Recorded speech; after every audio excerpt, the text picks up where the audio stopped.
राजकोट में शहरी action committee के अगुवाणनि ने मालपीड़ी के वापारियों तरफा ठेकेदार के मुबैना ज़्यादतियुनि खिलाफ़ एहतिजाजी मुज़ाहिरो करे हलण शाह रोड ते धरणो हयो वियो, जंहिं सबबि सिंध बलूचिस्तान ॾांहुं ईंदड़ वंदड़ ट्रैफ़िक मुअतल थी वई।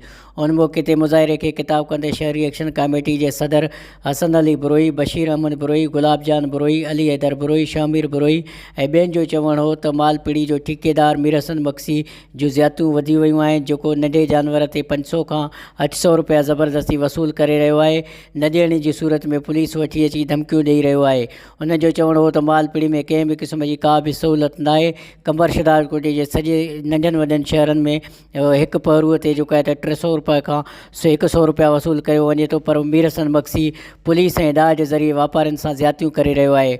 हुन जो चवणो त DC कंबर शदारकोट फौरी तौर ते जेको आहे नोटिस वठी शदारकोट जे ठेकेदार मीर हसन बख्शी ख़िलाफ़ कार्रवाई करे ऐं 100 रुपया फीस मुक़ररु कयो वञे। ॿिए तरफ़ राब्ते करण ते मीर हसन बख्शी जो चवणु हो त 40 लख वारो ठीको 1 करोड़ रुपए में वञी पहुतो आहे, जंहिं सबबि मजबूरी थी करे फीस वधायो वियो आहे।